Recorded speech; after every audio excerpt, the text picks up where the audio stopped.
SC ने OROP का बकाया भुगतान नहीं करने पर केंद्र से सख्त जताई नाराजगी।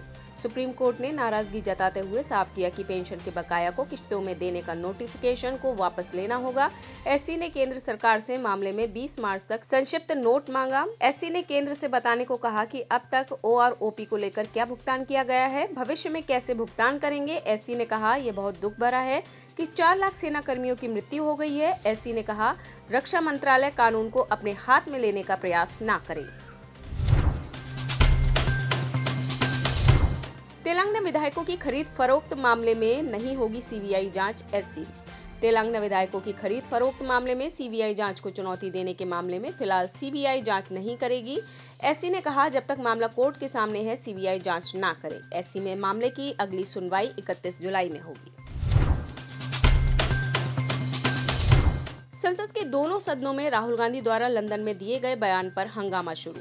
लोकसभा और राज्यसभा की कार्रवाई फिर से शुरू। राज्यसभा की कार्रवाई शुरू होते ही हंगामा शुरू। पीयूष गोयल ने कहा राहुल गांधी सदन में माफी मांगे, देश राहुल गांधी को माफ नहीं करेगा। राहुल ने संवैधानिक संस्थाओं का अपमान किया है। राहुल गांधी ने देश को बदनाम किया है।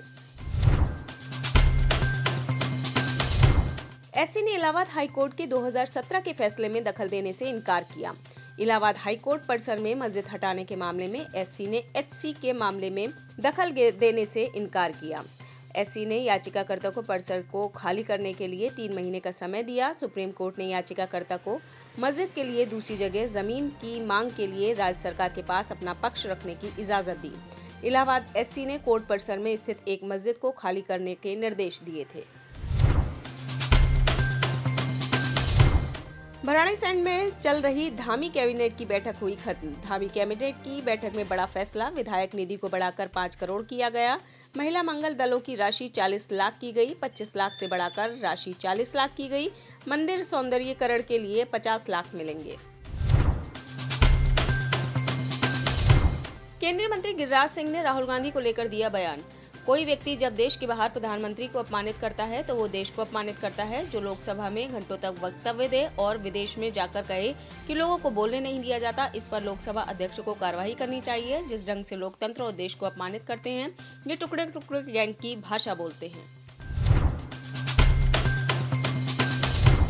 राजूपाल हत्याकांड के दूसरे गवाह ओम प्रकाश पाल को भी जान का खतरा। राजूपाल हत्याकांड के दूसरे गवाह ओम प्रकाश पाल को सता रहा है हत्या का डर। दूसरे गवाह ओम प्रकाश पाल पर भी हुआ हमला। शूटर अब्दुल कवी ने ओम प्रकाश को मारी थी गोली। अब्दुल कवी ने सीबीआई कोर्ट में गवाही देने से किया था इनकार। हमले में बाल बाल बचा था गवाह ओम प्रकाश पाल। 1 अक्टूबर 2020 को सराय अकिल में दर्ज हुआ था केस। चोरी छिपे रह रहे शूटर अब्दुल को नहीं पकड़ पाई पुलिस। चकपेन्नाहा का रहने वाला है दूसरा गवाह ओम प्रकाश पाल। सपा विधायक पूजा पाल का करीबी है गवाह ओम प्रकाश पाल। अब्दुल कवी पर पुलिस ने रखा है 50,000 का इनाम। सराय अकिल के भकंदा गांव का रहने वाला है अब्दुल कवी। आय से अधिक संपत्ति के मामले में स्वर्गीय मुलायम सिंह के दोनों बेटे बहुबरी। स्वर्गीय मुलायम सिंह यादव और उनके दोनों बेटे अखिलेश और प्रतीक यादव और बहू डिंपल यादव पर आय से अधिक संपत्ति रखने का था आरोप, जिसके बाद सुप्रीम कोर्ट के निर्देश पर इसकी सीबीआई जांच शुरू हुई।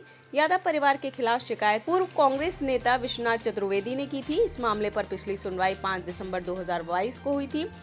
उस सुनवाई में यादव परिवार की ओर से पेश हुए सीनियर वकील कपिल सिब्बल ने मामले को बंद करने का अनुरोध शीर्ष अदालत से कहा था।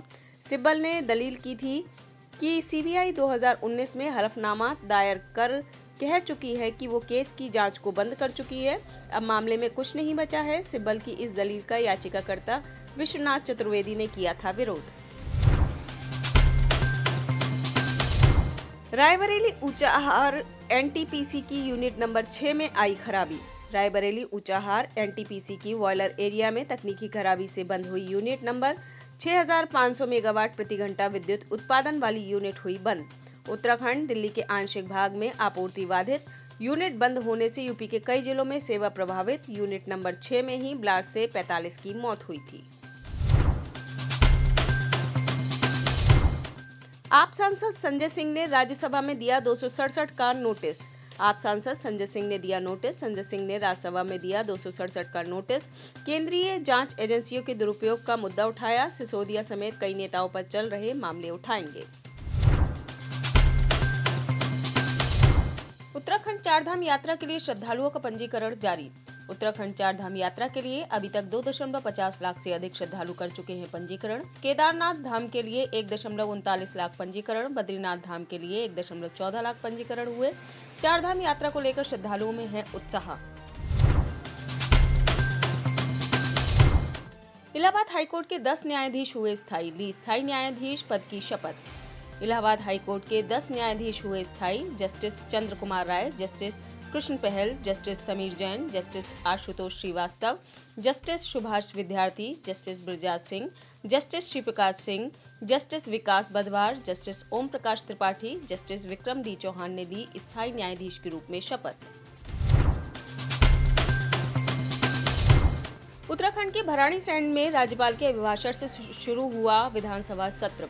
भराड़ीसैंण में विधानसभा सत्र आज 11 बजे राज्यपाल के अभिभाषण से शुरू हुआ। 3 बजे राज्यपाल के अभिभाषण का होगा पाठ। सदन के अंदर आज हो सकता है हंगामा, विपक्ष कर सकता है अभिभाषण का विरोध। आज सदन के बाहर कांग्रेस करेगी विधानसभा का घेराव। कांग्रेस अध्यक्ष मल्लिकार्जुन खड़गे और कांग्रेस सांसद रंजीत रंजन ने दिया बयान।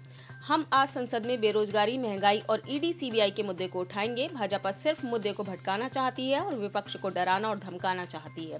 विपक्ष को सदन में बोलने नहीं दिया जाता और सदन के बाहर अगर विपक्ष एकजुट हो तो उसके खिलाफ ईडी सीबीआई भेजी जाती है। इस देश में ऐसा पहली बार हो रहा है। छापेमारी के मुद्दों को उठाएंगे। कर्नाटक में 40% भ्रष्टाचार है, वहां पर उनका एमएलए रंगे हाथ पकड़ा गया, लेकिन उन्हें छूट है और यहाँ 25-30 साल पुराने केस ढूंढकर विपक्ष के सदस्यों को परेशान कर रहे हैं।